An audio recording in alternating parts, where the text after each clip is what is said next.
All right. Hey, this is good afternoon. This is Neil with Simpler Futures, and we're doing the Monday, the 12th of December free market update. And listen, I'm traveling, and I don't have my normal like anything set up that's for audio. The voice may, be faint. I don't know. Screen's different, but I'm gonna give it a go here. Okay. So the important thing, hopefully this is going to work, but the important thing, listen, is um, one, today is rollover from the December to the March equity index futures contracts. That's important because you're going to need to roll adjust all the prices that we've been talking about in sessions leading up to this. For instance, an example would be, remember the balance price from the November 11th all the way to and up into and including last Friday? It was 39.60. You got to remember that price, I'm sure, right? I mean, look, even the point of control late last week was down here, right, 39.60. Okay, well, then we come in today and we're on a March contract, and it's got a premium to the December contract of plus 32 points higher from 39.60, which is obviously 39.92, right? 60 and 32 is 92. Well, look at what the point of control is for today on the March, 39.90. That's the same. I mean, it's higher because it's 39.90 is higher than 60, but it's really the same. It's the March contract balanced at 90 is the same as the December contract. In fact, if we change this to a Z22,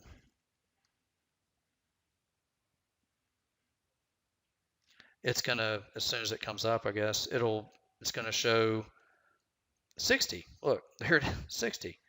See, that's so the December price of balance at 60 is now the new contract up here. You see the new, this is now the new March up there, is now balanced at 92. All right, so everything now leads to, on a March basis, since we have to talk March contracts now because the roll is definitely on.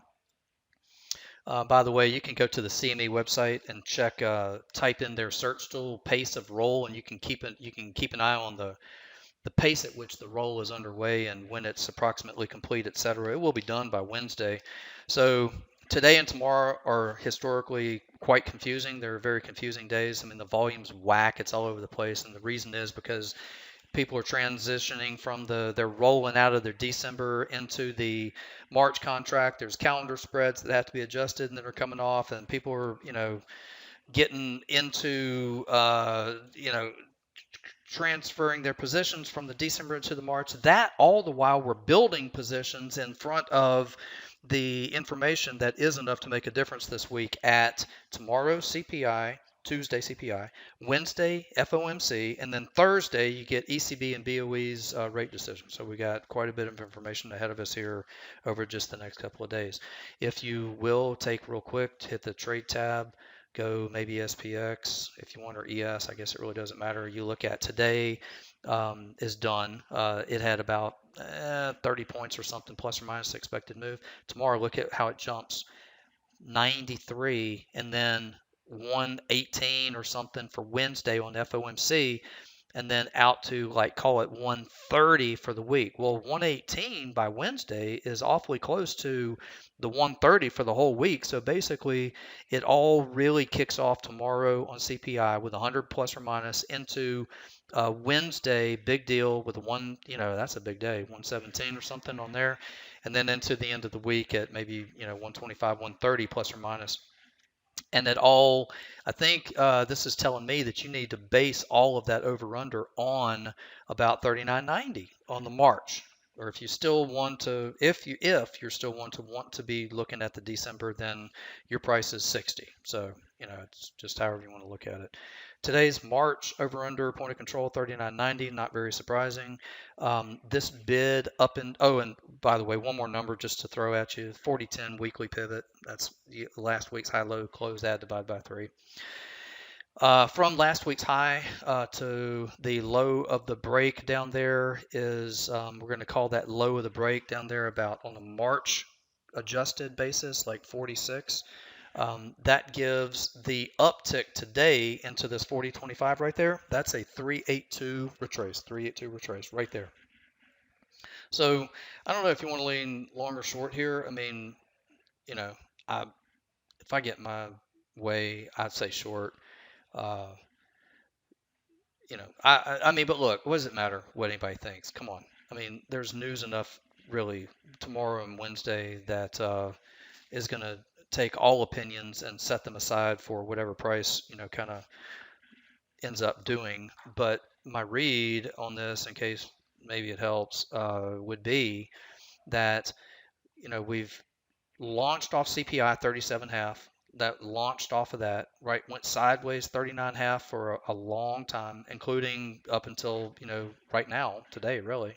I mean, it's right in the middle at point of control 39.90, adjusted 39.90. Off of the high up here, which was the 200 period moving average, we've come in, we're in a retracement at the 382.